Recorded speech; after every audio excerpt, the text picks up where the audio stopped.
Salve, salve galera! Eu sou o Luan Matheus, sou UX Designer e esse é o Papo de UX. Você sabe como criar uma estratégia eficiente de UX Writing? Quais as melhores métricas e ferramentas podem ser utilizadas para isso? É exatamente sobre este tema que vamos conversar hoje aqui neste papo. E para somar com a gente, eu convidei uma pessoa incrível. Ela atua como UX Writer Sênior no Mercado Livre, cofundadora do Clube do UX Writing e hosting do podcast UX Writing Cast. Salve, salve, Ale Periardi. Oi, gente. Bom dia, boa tarde, boa noite, dependendo do horário que vocês estiverem ouvindo isso. Muito obrigada. Estava falando aqui nos bastidores pro Luan, como eu tô feliz com esse convite. O Papo de UX é uma referência para todo mundo que trabalha na área ou que se interessa. A gente sempre está indicando o podcast.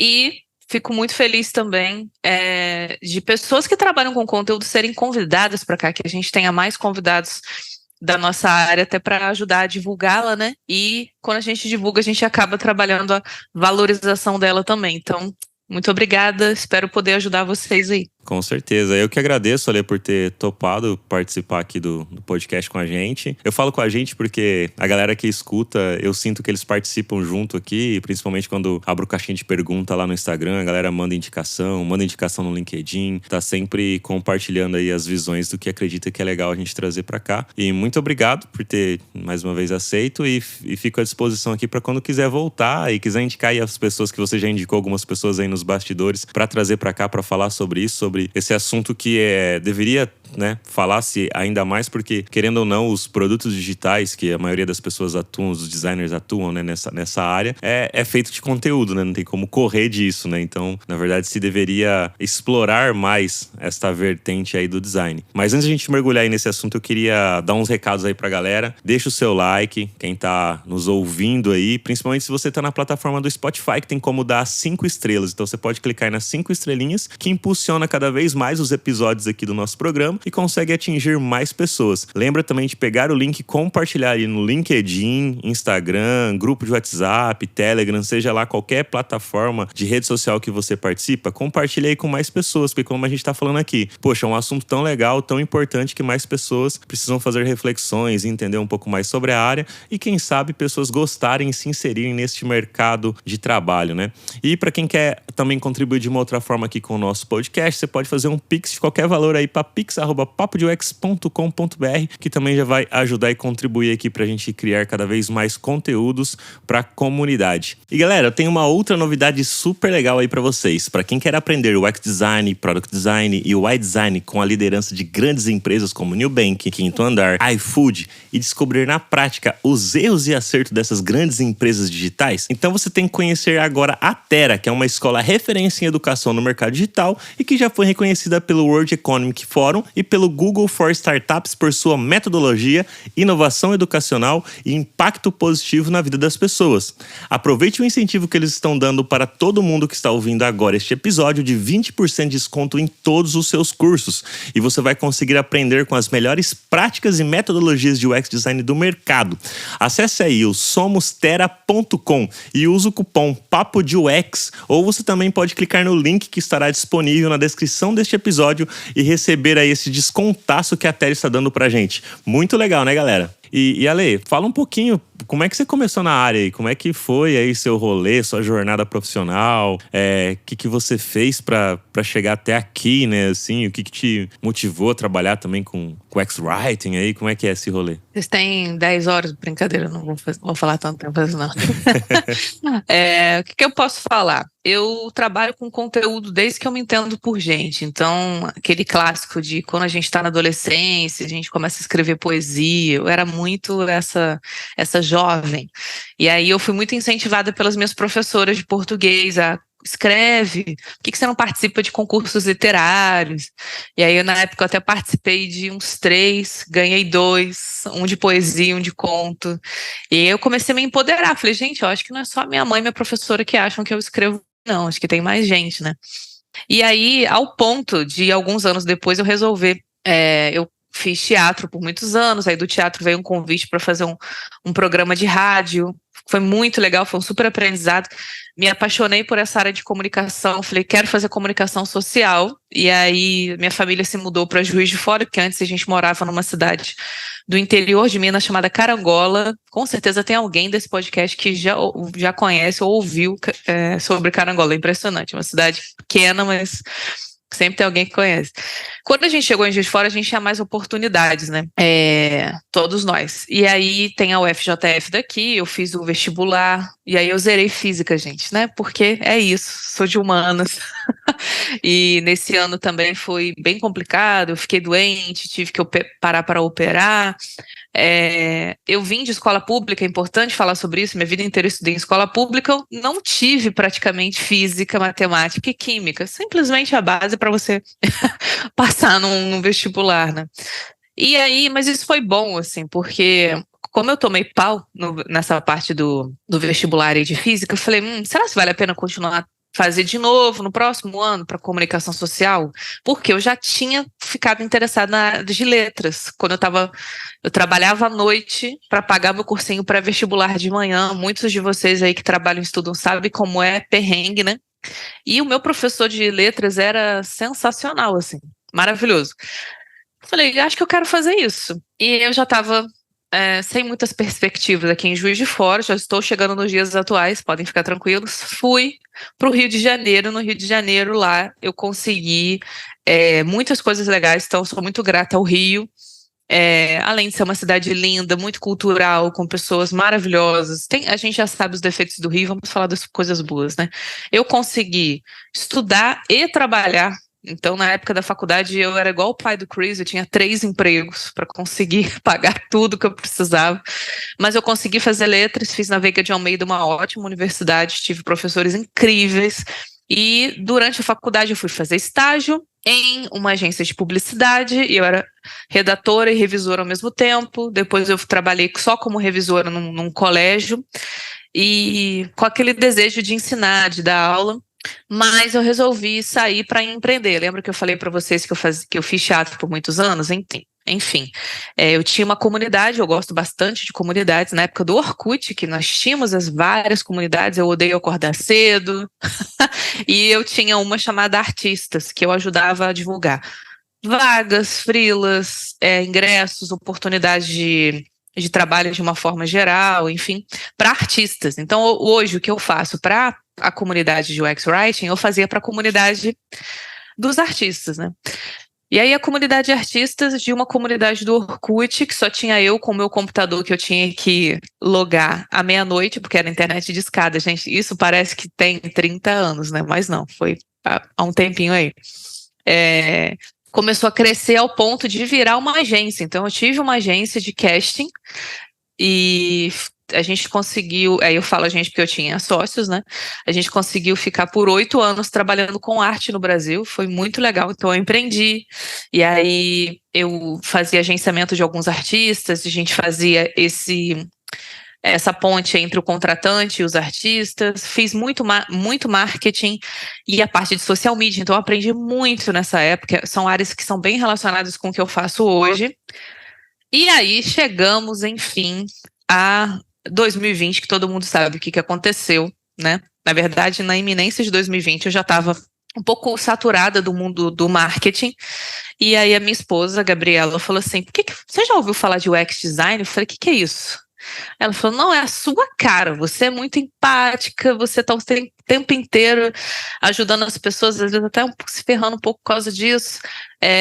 Tem uma área de UX, que é a área UX Writing, que é a escrita, você escreve super bem, já trabalha com isso há tantos anos, por que não? E eu fiquei relutando um pouco, não fui de primeira.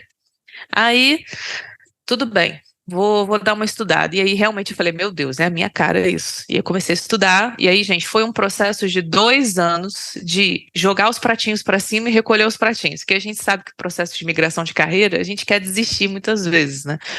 E eu migrei para UX Writing com quase 40 anos, eu migrei de 35 para 36, eu gosto de falar sobre isso, porque eu sou mentora, então muitas pessoas que procuram as minhas mentorias falam assim, estou muito velho para migrar, meu Deus, 23 anos, minha vida acabou. Não, gente, pelo amor de Deus, eu conheço pessoas mais velhas, inclusive, do que eu, que migraram para a área de tecnologia de uma forma geral.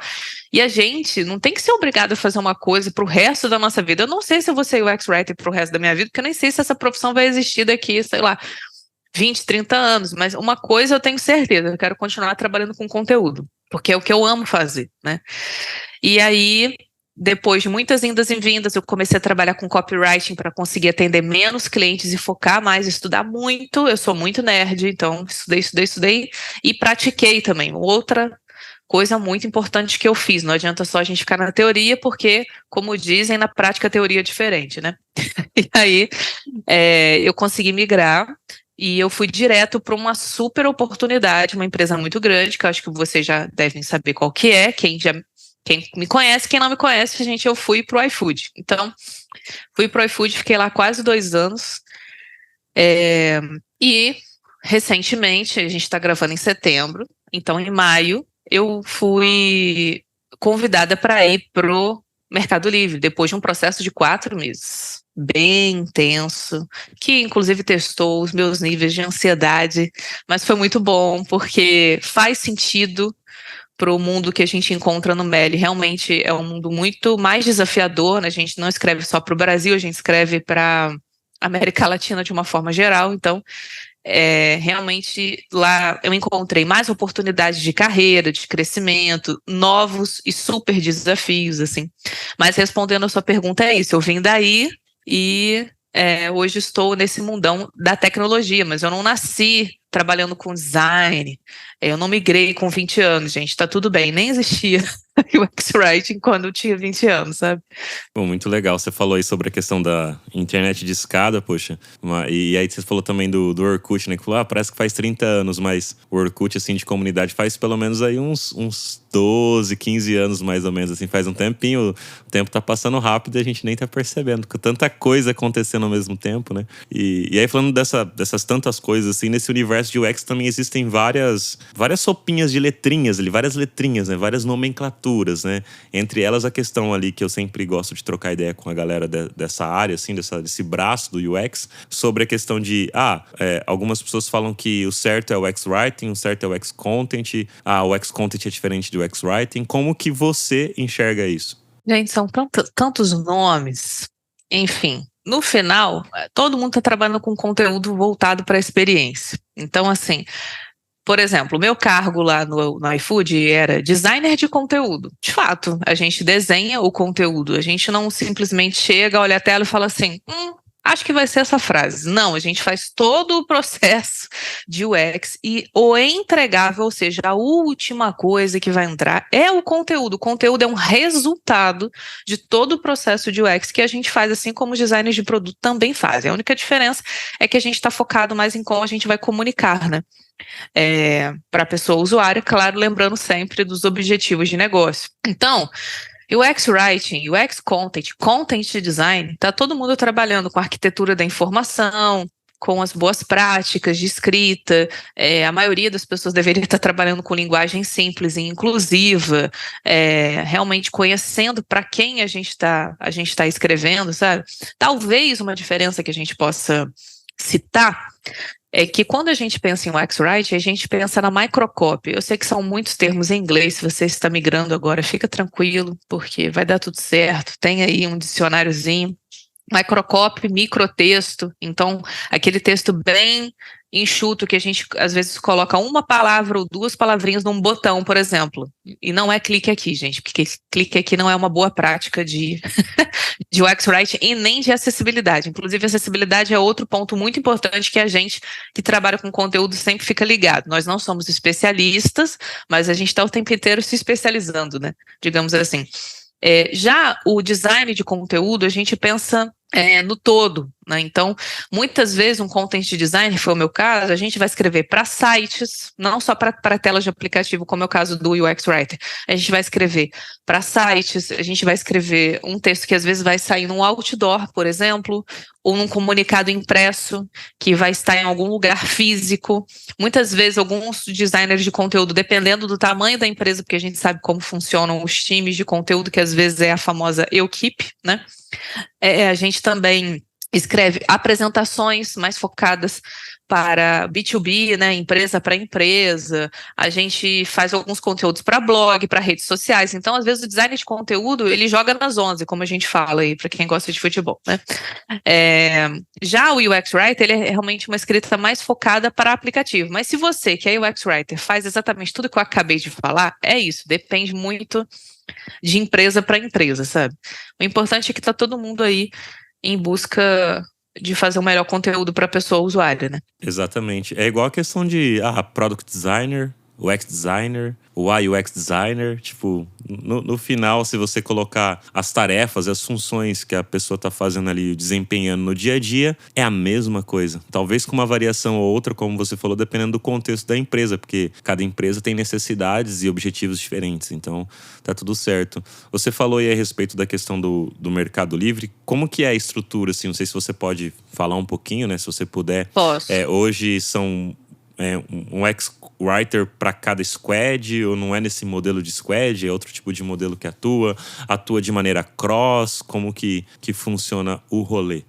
Bom, o que geralmente a gente vê? Primeiro eu vou fazer uma comparação com o mercado.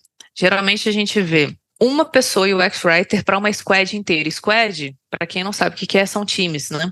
E aí, esse time aqui é o time do e-commerce, é o que está trabalhando para a loja virtual daquela marca. Esse outro time aqui é do time de cobrança. Aí, vamos supor, nesses dois times, cada um tem um UX Writer. Isso já é uma realidade bacana. Às vezes, o que acontece? E o UX Writer fica dentro do time de tecnologia e de design. Mas nós temos UX Writers aí que trabalham alocados em times de marketing e trabalhando, escrevendo para toda a empresa. Então, vocês imaginam quantas pessoas estão fazendo ao mesmo tempo features novos, fluxos novos, e a pessoa UX Writer ela tem que se dividir, né, para conseguir atender todas as demandas. E aí que vem essa questão, né? Nesse caso, quando a pessoa trabalha cross, ela precisa entender, junto com as pessoas de produto e negócio e a própria liderança de design, o que é mais estratégico, qual o projeto que é mais estratégico ela estar, porque ela não vai conseguir estar em todos. E o que ela não conseguir estar, tem que ser aquele projeto que não é tão prioritário para o negócio e nem para a experiência. É aquela coisa, vamos corrigir um negocinho aqui. E aí a capacitação de UX Writing das pessoas que trabalham com design é por isso que é tão importante, né? Porque a gente está o tempo inteiro promovendo treinamentos para dar mais autonomia para quem é designer de produto escrever, sem a necessidade de ficar assim, nossa, qual palavra usam nesse botão? Por isso que também, além da capacitação, a gente tem os famosos guias de conteúdo, guia de redação UX, guia de UX Writing, e tem vários nomes para a mesma coisa, né, para esse documento. Mas aí essa pessoa ela vai acabar a atuar mesmo em projetos mais estratégicos e dar consultorias muito rápidas para as outras pessoas que não estão aí com projetos foco naquele momento. Qual que é a diferença para o Mercado Livre? O Mercado Livre não trabalha com squad, a gente trabalha com duplas. Então, nós temos áreas, tipo essas áreas que eu falei aqui para vocês, e aí é maravilhoso para quando você pensa que você sai de uma realidade que você atende. Alguns números são ficcionais ou não, vou deixar vocês imaginarem. 9 squads, por exemplo, 8, 5 squads ao mesmo tempo, sendo que às vezes o design de produto está em uma, para uma realidade que você está fazendo uma dupla, trabalhando em um projeto, 2, 3, 4 no máximo, isso quando são projetos menores, e sempre tem um que é maior, que você dedica lá 70% da sua atenção. Isso é maravilhoso para a gente, porque realmente a gente enxerga como uma valorização da nossa área. Se você não achasse, você como empresa, não achasse que a minha área, que é de UX Writing, é tão importante, você não iria colocar uma dupla. Você iria fazer como muitas empresas fazem. Quer dizer que as empresas que colocam cross não acham que a área de UX Writing é importante? Não, a gente sabe que também requer investimento, certo? Só que é importante e a questão da própria maturidade de UX da empresa. Então, é uma questão, ao meu ver, de maturidade e de investimento ao mesmo tempo. E volta para aquele ponto que a gente estava conversando no início do podcast, da visibilidade para a valorização da área. Então, quanto mais as pessoas souberem o que é a área, por que ela existe, qual é a relevância dela para a experiência e para os negócios, as empresas vão começar a se educar nesse sentido e vão abrir mais postos de trabalho. A gente passou por um momento complicado aí, recentemente, que foi essa questão das demissões em massa. Muitas pessoas UX Writers sofreram com isso, foram as primeiras a serem cortadas. Eu acho que só depois o pessoal de acessibilidade, que também teve uma baixa muito grande, mas eu estou vendo agora, felizmente, um movimento de contratação de novo no mercado. O mercado está ficando um pouco mais aquecido e eu estou vendo novas vagas sendo abertas e pessoas que às vezes estavam esperando uma oportunidade, enfim, conseguirem se recolocar, sabe? E o mais legal de tudo é que algumas empresas que nunca, que não tinham ninguém de conteúdo estão abrindo a sua primeira vaga. Então isso a gente já percebe que não é uma questão de automatização, não é uma questão de escrever qualquer coisa, assim. As empresas, algumas estão enxergando realmente o conteúdo como parte da estratégia do negócio. Quis falar um pouquinho sobre o mercado para você entender a comparação com o Mercado Livre. Mercado Livre é perfeito? Nenhuma empresa é perfeita, gente. Mas isso realmente é um ponto que todo mundo fica assim, nossa, quero muito, sabe, vivenciar essa experiência. E eu tô curtindo pra caramba, assim, eu tô conseguindo me desenvolver bem, assim, nessa nova realidade, sabe? Que legal, muito bom. Tem um brother meu, amigo meu, que entrou no Mercado Livre nesse ano de 2023, se chama Daniel. A gente atuou junto lá na Boa Vista um tempo e tal. Então ele também tá por aí, ele tá curtindo bastante também esse formato e tudo isso aí.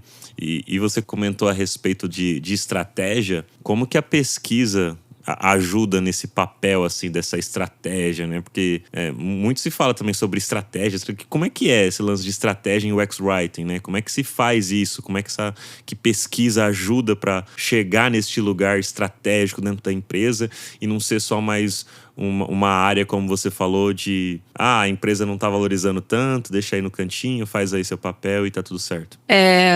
Pergunta de milhões, né? Então, assim, a base de uma boa estratégia e de uma boa experiência, estratégia de negócio, né, é você oferecer uma boa experiência para quem está usando o teu produto ou teu serviço, porque senão ele vai para a concorrência. Isso é fato, né? Então, para a gente conseguir criar um conteúdo de valor, né, a gente precisa entender para quem a gente está escrevendo. E a gente utiliza muito as personas, né, nesse mundo de UX design. Então, a gente primeiramente precisa entender para quem a gente está escrevendo e sempre estar atento ao quê? Quais são os objetivos de negócio? Quais são as restrições que nós temos? O que a gente não pode falar? Como a gente pode falar? Tudo isso a gente está trabalhando a estratégia. Um exemplo que muitas pessoas não percebem às vezes. Quando a gente tem muitas ligações, muitos acionamentos em chatbot, na central de atendimento, tem alguma coisa errada, exceto se esses acionamentos não forem para compras. Nossa, eu quero muito comprar o seu produto. Mesmo assim está errado, porque a pessoa deveria saber comprar, sem precisar de uma ajuda de atendente. Então, é o que a gente chama de contact rate, né?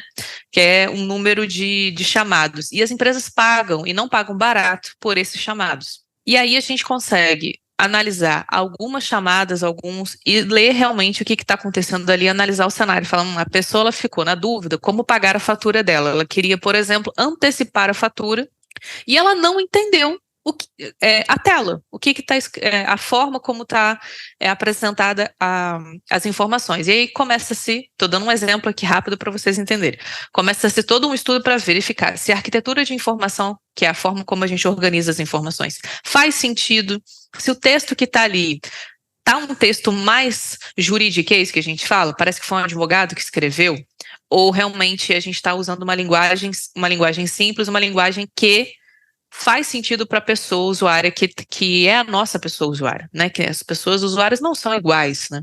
Uma pessoa que teve a oportunidade de estudar anos, ela consegue ter um nível de leitura melhor do que uma pessoa que às vezes tem uma leitura funcional, né? Só que, como empresa, a gente quer vender para todo mundo. Qual o sentido, sabe, da gente deixar o conteúdo mais difícil para parecer que nós somos muito importantes, que a gente sabe escrever muito bem, deixa para escrever mais difícil, entre aspas, com mais palavras rebuscadas, quando você estiver escrevendo ficção. Como o Bruno Rodrigues sempre fala, a gente tem que pendurar o ego atrás da porta, sabe? E é isso. Quando a gente escreve para a pessoa usuária, não é sobre a gente, é sobre a pessoa usuária e sobre o negócio. E aí, voltando para o exemplo, a gente analisa, verifica a ordem das informações, a qualidade das informações, depois a gente pode passar por uma pesquisa, essa pesquisa pode ser quantitativa ou qualitativa, para entender se aquele conteúdo está fazendo sentido. A gente também pode fazer um teste AB, para testar realmente, será a opção A, que está com uma linguagem mais simples, ou a opção B, que a gente usa uma ilustração, por exemplo, para ajudar a pessoa a encontrar o que ela precisa. A opção B, ela teve melhores resultados. Que bom. E depois que a pessoa visualizou a opção B, ela não entrou em contato com a central de atendimento. Que maravilha. Então, foi bom para a pessoa usuária, porque ela conseguiu ter autonomia, porque um dos princípios de uma boa experiência é você dar autonomia para a pessoa. Ela resolveu, o negócio ficou feliz e a central de atendimento pôde se dedicar a casos mais específicos. Todo mundo sai ganhando. Por quê? Porque a gente tem uma boa experiência de conteúdo. Eu poderia ficar falando vários outros temas aqui com vocês. A própria FAQ, que muita gente despreza, a coitada da FAQ. Gente, não desprezem a FAQ. As perguntas frequentes ajudam muito. Ninguém lê. Se ninguém lesse, a gente ia ter uma interface com uma imagem no centro sem nenhum conteúdo, sem absolutamente nada. E vocês sabem que não é assim que acontece com os conteúdos que vocês acessam. A gente está aqui gravando pelo Zoom, por exemplo. Se só tivesse um ícone de microfone, como é que eu vou saber que é para eu falar e para eu também ficar mutada? Se eu estou usando isso pela primeira vez, porque não tem nenhuma palavra aqui que está indicando o que eu preciso fazer, né? A FAQ ajuda muito, a gente consegue prevenir, a gente consegue orientar a pessoa antes do último caso, que é a pessoa entrar em contato com a central de atendimento. Depois a gente vai falar um pouquinho sobre métricas, aí vocês vão conseguir entender um pouco mais, assim, como que a gente atua também. Ô, Ale, e você comentou aí a respeito dessa pesquisa, né? Quais que são os desafios que você costuma enfrentar na hora que está conduzindo uma pesquisa aí de UX Writing? E eu vou trazer talvez um desafio aqui, já, né? Você pode contar outros, mas eu gostaria de ilustrar algum desafio aqui. Ainda mais hoje você atuando no Mercado Livre. No Mercado Livre, pessoas de diversos lugares acessam. E vamos supor que você esbarre numa questão assim, ainda mais cultural, né? Que, por exemplo, para mim, a palavra continuar possa fazer mais sentido, para outra pessoa seguir possa fazer mais sentido. E aí eu não sei se já caiu nessa questão de 50% para cada e agora, o que a gente faz? Não sei se já teve esse tipo de desafio. Se teve, como que você conduz e sai desse desafio? Outras pesquisas, como é que lida com esse tipo de situação? Ou se não teve, qual foi outro desafio que aconteceu, assim, para ilustrar para a galera que está nos ouvindo? Vou retomar um ponto importante. Muitas pessoas acham que fazer conteúdo genérico e copiar o conteúdo do concorrente é a melhor opção. Afinal, é só um textinho, que muita gente acha, né? Conteúdo genérico pode ser um conteúdo gerado por uma inteligência artificial ou algo que vocês sempre veem por aí. A famosa mensagem de erro. Ops, tente novamente. Será que faz sentido todo mundo usar essa mesma mensagem? A gente não pode trabalhar a voz do cliente, que é o que dá personalidade para a comunicação dele, e um tom adequado, afinal, uma mensagem de erro, de uma forma criativa. Se vocês forem pesquisar as mensagens de erro do site da Disney, por exemplo, elas são super criativas e elas utilizam os personagens da própria Disney. Ou seja, qual o sentido de uma concorrente da Disney utilizar a mesma mensagem? Não faz o menor sentido. Então, da mesma forma, não adianta só copiar o concorrente, né? Eu lembro de um projeto que eu fiz na minha experiência anterior, que foi no iFood, que queriam exatamente que eu copiasse um verbo específico de uma experiência, de um concorrente indireto que tinha uma experiência parecida com a nossa. Eu falei, não faz sentido, a gente precisa testar para ver se, de fato, esse verbo as pessoas que estão usando a nossa experiência vão entender, vai representar bem o que a gente quer comunicar aqui. E fazia muito sentido, parece uma bobeira, nossa, mas por que fazer um estudo sobre isso? É porque a base dessa experiência era o entendimento, e o entendimento passava exatamente pela forma como a gente estava comunicando com esse verbo. Eu não posso, obviamente, entrar em detalhes aqui, mas dá para vocês entenderem. E aí eu consegui fazer uma pesquisa e um teste de conteúdo pelo WhatsApp, então foi algo bem rápido, que eu tive uma ajuda, inclusive, do pessoal do jurídico, então nem sempre a gente tá brigando, a gente às vezes é amigos, tá, gente? E foi muito bom, porque eu consegui testar o conteúdo e, nesse caso, realmente eu estava certa, né? A minha suposição realmente se tornou uma certeza. Os verbos que esse concorrente indireto utilizava não tinham nada a ver com o que o nosso usuário entendia, e os verbos que eles sugeriram, que, enfim, foram os mesmos, não teve ninguém que divergiu, foi o que a gente levou como proposta para a experiência. No teste de usabilidade, futuramente, isso ficou só novamente comprovado que as pessoas estavam entendendo qual que era o objetivo daquela tela, o que ia acontecer, muito por causa daquele primeiro papo que eu tive, que era, não vamos copiar um amiguinho, vamos testar para ver se faz sentido. E aí, o conteúdo a gente só sabe se vai funcionar para a experiência do cliente e para gerar um resultado para o negócio também, se a gente sabe para quem que a gente está escrevendo. Então, como é que a gente sabe para quem que a gente está escrevendo se a gente não faz pesquisa para poder entender? E não adianta a gente usar uma pesquisa de 1900 Guaraná de rolha, como dizem aqui em Minas, né? A gente precisa estar o tempo inteiro atualizando, porque as pessoas mudam, o mundo muda, a gente sempre fala sobre as gerações, as diferenças das gerações, como a gente está ficando velho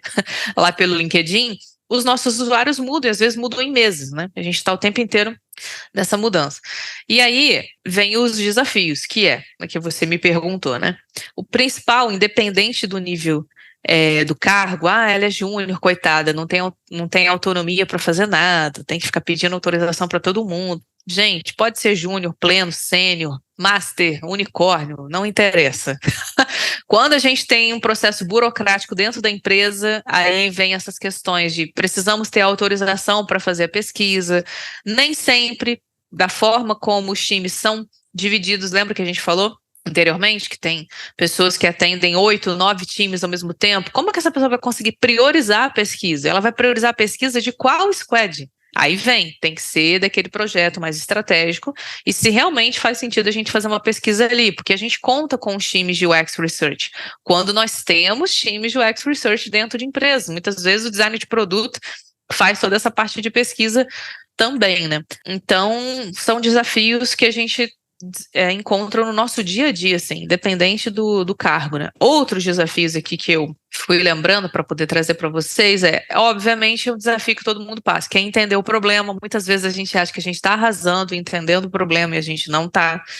A gente tem que analisar a real necessidade da pesquisa, porque às vezes a gente chega muito animado para fazer, nossa, eu vou conseguir fazer pesquisa, esse time aqui tem abertura para fazer pesquisa, aí você olha e você fala, cara, eu não preciso fazer pesquisa para essa questão, porque com as pesquisas secundárias ou as pesquisas que já foram realizadas antes, e as análises dos atendimentos na central de atendimento e uma desk, eu consegui resolver, sem precisar necessariamente conversar com uma pessoa usuária ou fazer um formulário, por exemplo. Então, a gente tem que ter esse bom senso também, porque isso, obviamente, que a gente gasta energia, tempo, e tudo isso é dinheiro para a empresa. Afinal, ela está te remunerando para fazer uma pesquisa que às vezes não é necessária. Na maioria das vezes mas eu estou dando um exemplo para a gente também ter essa questão de ficar, né, analisando. Escolher um método de pesquisa, que a gente tem vários, né? E lidar com as agendas. Por quê? Voltamos àquela questão. Se eu atendo vários times ao mesmo tempo, a minha agenda já é complicada. Ainda tem a agenda dos stakeholders, que são as pessoas envolvidas no projeto. Então, às vezes, dependendo do nível da pesquisa, principalmente quando a gente trabalha para fintech, no meu caso, eu trabalho para o mercado pago, né? A gente tem questões burocráticas que a gente precisa conversar, às vezes, com o jurídico. Então, não é simplesmente vou fazer uma pesquisa e vou sair fazendo. Às vezes, a gente precisa ter uma consultoria de alguém de UX Research, quando a gente tem essa possibilidade. Então, é todo um processo até a pesquisa, enfim, nascer e a gente conseguir realizar, né? Exige esforço. E, claro, as agendas das pessoas, dos usuários, porque às vezes a gente recebe aquele bolo, né, gente, bem confeitado, a pessoa não aparece, e a gente tem que começar o processo de recrutamento mais uma vez, ou se a gente tiver ali uma pessoa de backup, a gente tem que chamar essa pessoa para ver se ela ainda pode. Isso estou falando de qualitativa, tá, gente? É toda uma questão, né? O próprio tempo, se a gente vai falando de quantitativa, às vezes a gente tem pouco tempo para conseguir coletar todas as respostas que a gente precisa, da amostra que a gente precisa também, enfim. Acho que eu já consegui falar alguns desafios aqui para vocês. Estou falando isso para desanimar vocês de fazer pesquisa? Não, façam. Mas é legal vocês terem isso em mente até para o planejamento da pesquisa, que é outra coisa muito importante que a gente precisa fazer também, né? Sim, com certeza. E eu perguntei também a questão de quando cair você tem duas palavras para uma mesma situação, como eu disse, de continuar ou seguir. Uhum. E você cai na pesquisa onde você, 50% para cada lado. Sim, não sei sim. se já caiu nisso. Como que você faz para resolver a situação? Faz nova pesquisa, escolhe uma e vai na sorte, seja o que Deus quiser. Como que é o rolê? Isso se já aconteceu, né? Se não aconteceu, tá tudo certo também, né? Tá, faltou essa parte da resposta, é verdade. Então, no Tranquilo. cenário... Eu que perguntei errado, fiz várias perguntas de uma vez. Já fiz minha pergunta errada. Pessoas que trabalham fazendo pesquisa, não façam isso nas entrevistas, hein? Pelo amor de Deus. Aqui é um papo aberto, né? Mas em entrevistas, nunca pergunte duas perguntas de uma vez. Bom, vou dar o exemplo do Mercado Livre, que acho que é mais fácil para vocês entenderem. Às vezes a gente tá desenvolvendo a mesma experiência, nem sempre todas as experiências são para todos os sites que a gente chama que são os países. Mas vamos supor que a gente esteja desenvolvendo para Brasil, Argentina e México. Palavras diferentes. A gente tem uma área muito importante lá dentro, que é a área de tradução. Beijo para vocês. E a gente tem treinamento, enfim, várias questões. E elas não fazem só a tradução, né? A galera que está na tradução também faz a localização, que faz sentido a gente usar a mesma palavra para todos os sites, para todos os países? Não. Faz sentido a gente simplesmente traduzir? Vai ficar esquisito, principalmente dependendo do contexto cultural. E a gente trabalha com times diversos, então no meu time, né? De credits, a gente tem pessoas do Chile, do México, da Argentina, do Brasil, o que é muito bom, inclusive UX Writers. Então, antes da gente ir aí para esse momento da pesquisa, a gente faz as famosas critiques, as mesas de conteúdo, e aí vem falando, olha, essa palavra aqui a gente não usa continuar, a gente usa o seguir. Vamos dar o exemplo que você colocou aqui. Porque faz mais sentido. Ontem mesmo a gente estava numa mesa de conteúdo, aí falaram, não, essa palavra a gente não usa no plural, fica esquisito pra gente. Vocês usam no plural no Brasil, a gente não. Então, tem isso, às vezes não é uma diferença de uma palavra para outra, às vezes aqui é singular e aqui é plural. Então, a gente passa por todo esse processo e, claro, na medida da prática, a gente vai aprendendo, né? Para aí sim a gente entender o que faz sentido a gente pesquisar e depois testar, né? Falando de testes de conteúdo também. Então, a gente tem versões. Ontem eu estava vendo... A gente está numa época que foi lançado o iPhone 15. E aí eu estava vendo a tela em inglês com um texto bem mais rebuscado. E aí, quando foram traduzir para o Brasil, colocaram assim, a tela é UAU, a memória é UAU, a bateria é UAU. E eu fiquei assim, sério? Enfim, se foi feito um teste e as pessoas gostaram do uau para tudo, talvez faça sentido. E aí, claro que foi falado nos grupos, o pessoal rindo, falando, vocês ficaram com preguiça, usaram a mesma palavra para tudo e tal. Às vezes faz sentido naquele contexto a gente usar a mesma palavra até para reforçar essa questão, né? E será se outros países falam uau, como a gente fala, para, enfim, fazer uma referência a algum produto que é extraordinário? Talvez não, então... Nem sempre o que tá ali que a gente acha que é uma preguiça ou que meu Deus, tá esquisito, é esquisito. Às vezes aquilo realmente foi testado e faz sentido, né?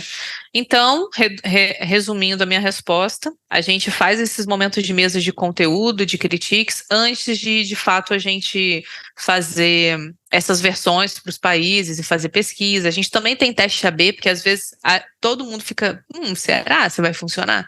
A gente não tem certeza, então a gente aproveita para fazer esses testes também. Muito bom, Ali. E você já comentou um pouquinho também a respeito das métricas ali que podem ser utilizadas, que você falou com relação ao atendimento, né? Então você trouxe esse exemplo. Poxa, se antes estava tendo muito atendimento e com base na melhoria do conteúdo que fizemos, diminuímos o número de atendimentos com relação àquela página, aquele fluxo, enfim, seja lá o que for, isso também conta como uma métrica, né? Mas quais são outras métricas que você enxerga que podem ser usados para medir essa questão do UX Writing e trazer mais valor para a área, né? Porque, querendo ou não, do lado da empresa, ela quer saber onde ela tá ganhando mais, o que ela tá economizando, que no final é grana que tá em jogo, que tá na mesa. A gente sabe, falamos de pessoas, etc. Pensamos nas pessoas que vão utilizar os produtos e é beleza. Mas no final, a não ser que seja uma ONG, tirando as ONGs, as empresas estão ali para ganhar dinheiro.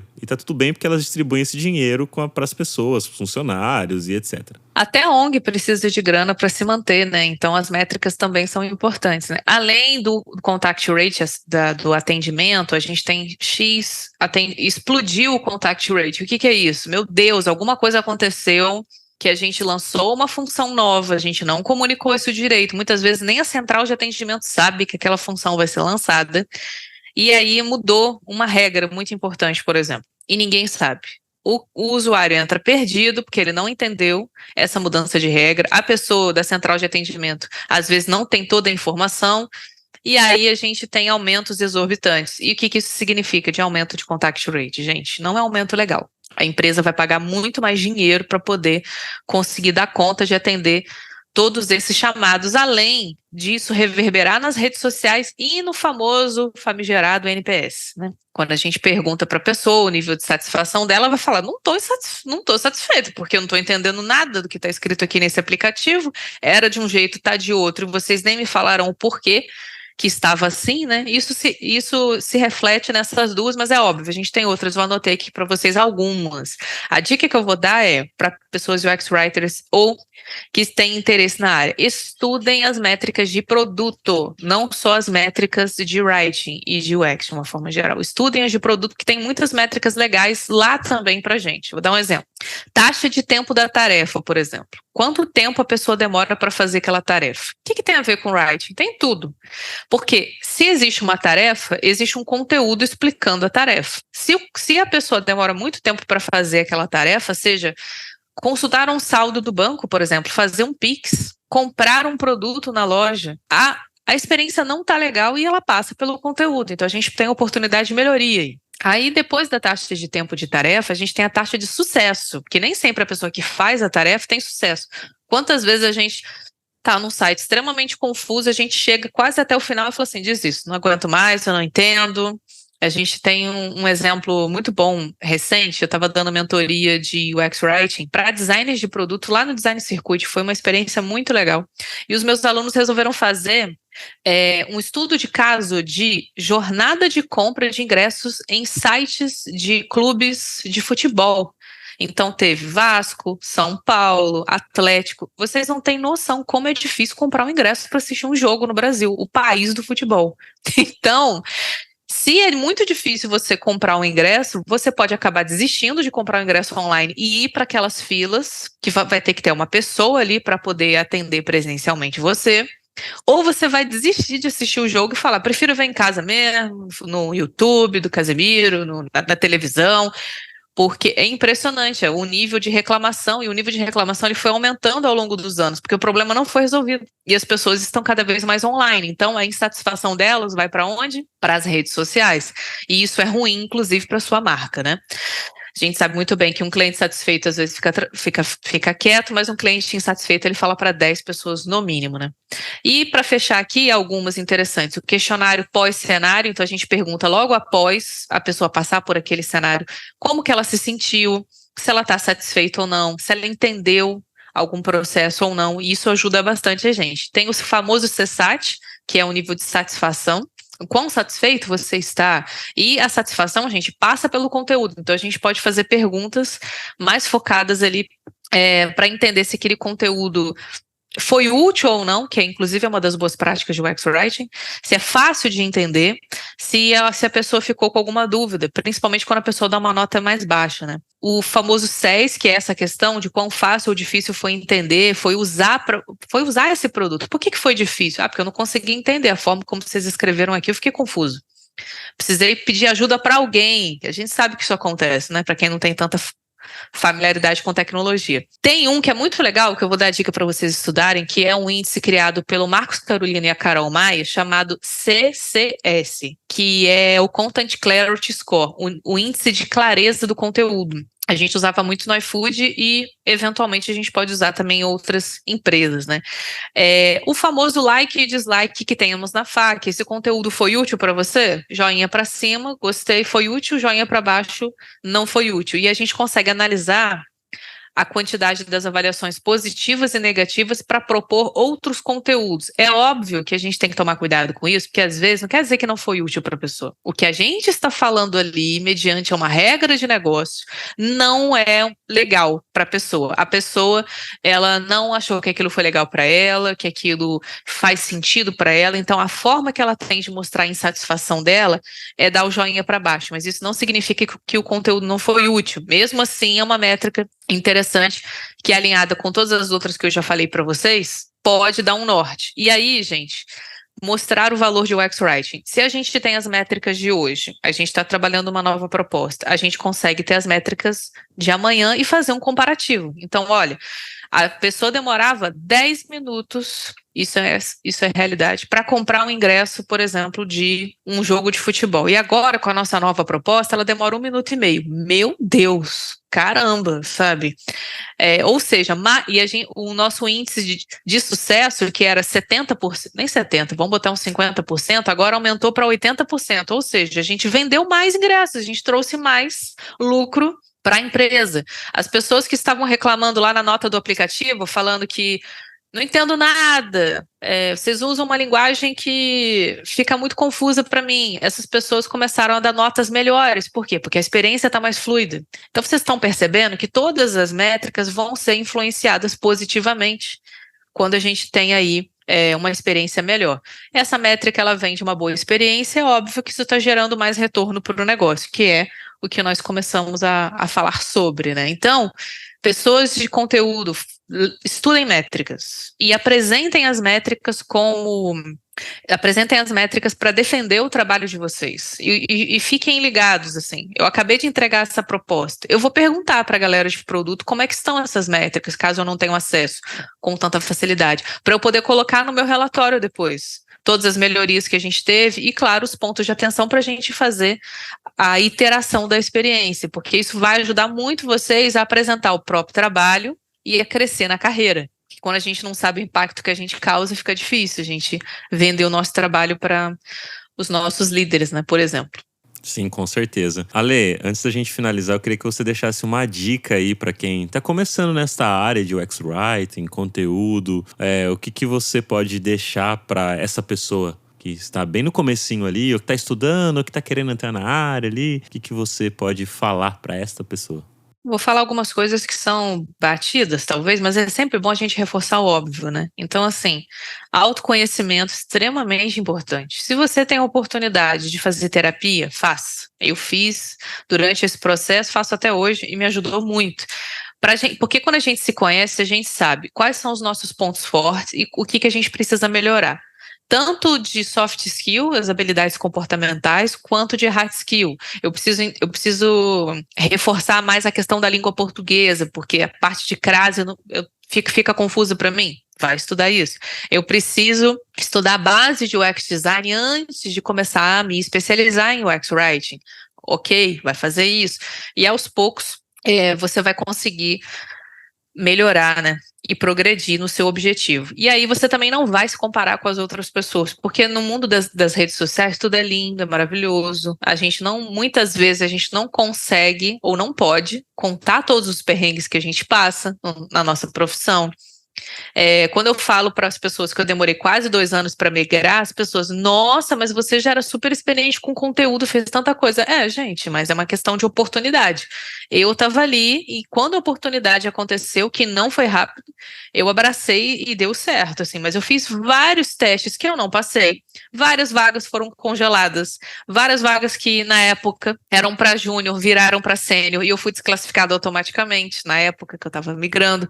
Então, todos esses perrengues, né? A gente não sabe muito disso. Então, cuidado na hora de se comparar com as pessoas. E, por último, continuem estudando, coloquem em prática. Muita gente só fica na teoria, tem que colocar em prática. E participem de comunidades. Vou convidar vocês para participar do Clube do UX Writing, que é a comunidade que eu cofundei com a Jailma Souza.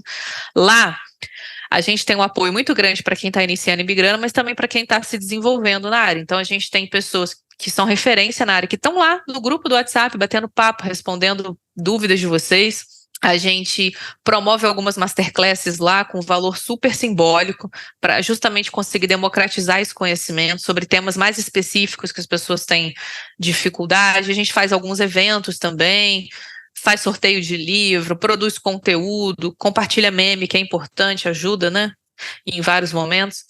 Então, se vocês conseguirem fazer tudo isso, e claro, não esqueçam do LinkedIn, que o LinkedIn hoje em dia é uma rede social muito importante. Quando você consegue trabalhar bem o teu LinkedIn, contando a tua história e aquela questão das métricas que eu falei, se você já está na área, se você conta na tua experiência profissional que você aumentou a conversão de 10% para 30%, por exemplo, e que a meta era 20%, caraca, você passou da meta. Isso é legal, você trazer um pouco de número ali na forma como de dados, né, como você conta a tua história. Você consegue ficar mais independente das plataformas de recrutamento, que a gente sabe todas os problemas que existem em plataformas de recrutamento, que mandam uma negativa automática quando você acaba de se candidatar, enfim, entre questões. E aí o LinkedIn é bom porque, além disso tudo, você faz networking, você ajuda outras pessoas. Então, não fique no LinkedIn só quando você estiver precisando de trabalho. Fique sempre, uma vez por semana, posta alguma coisa interessante, compartilha um conteúdo útil, não deixa para trabalhar teu LinkedIn quando você precisar dele, porque LinkedIn é um processo, tipo uma plantinha, que você vai regando aos poucos, você vai obtendo resultados muito legais. Eu conheci muita gente maravilhosa da área, inclusive nosso querido host, por causa do LinkedIn. Né? A minha líder me encontrou no LinkedIn, as pessoas que me convidaram para dar aula, adivinha, me encontraram no LinkedIn, a recrutadora do Meli me encontrou no LinkedIn. Então, assim, obviamente que essa rede também tem problemas? Tem, mas a gente pode aproveitar a parte boa dela, né? Assim como das comunidades também. Então, não desistam, continuem estudando. Se você não conseguir migrar de primeira, não tem problema, vai trabalhando na tua área. Já utiliza as boas práticas de UX Writing na tua área, porque você já consegue mostrar isso na hora das entrevistas, entendeu? Para, de fato, acontecer. E para você que está aí tentando subir de nível, ser promovido, lembra das métricas e dos testes de conteúdo, porque eles vão te ajudar. Quanto mais você entender do produto do negócio, mais isso vai te ajudar a conseguir mostrar o teu valor, o valor do teu entregável, para você subir. E se você não subir nessa empresa, tá tudo bem, gente, o mercado está aí. Vai se candidatar para outras vagas, entendeu? Alguma empresa com certeza vai valorizar você como profissional. Então, desejo muito sucesso para todo mundo que está assistindo o Papo de UX. Não se esqueçam de avaliar 5 estrelas aqui, tá bom? Que isso é importante pra caramba, de verdade. Obrigada pelo convite, Luan. Obrigado Ale. Mas antes de terminar, deixa aí suas redes sociais, para quem às vezes não te conhece, quer te seguir por lá no LinkedIn, no Instagram, o clube do UX Writing aí, o seu podcast. Divulga aí suas redes. Tá, hora da barraquinha. Vamos lá. Bom, Ale Periardi, então, ALE, Periardi com D, sem I, sem E, só o D mesmo, sozinho, no LinkedIn. No Instagram tem o X no final, de UX, né? Clube do UX Writing, é só você digitar isso no LinkedIn, no Instagram, no TikTok, em todos os lugares. No YouTube tem palestras maravilhosas, gratuitas, lá com pessoas que são referência na área. Vocês podem assistir. Muita gente falou que as palestras de lá equivalem a um curso, eu concordo. Então aproveitem, participem. E o UX Writing Cast, esse é o @ também, nas redes sociais. Lá a gente tem 9 episódios da primeira temporada e a gente vai lançar mais 9 agora da segunda temporada. É perfeito para quando você estiver lavando uma louça, passa rápido, a louça termina até mais rápido, gente.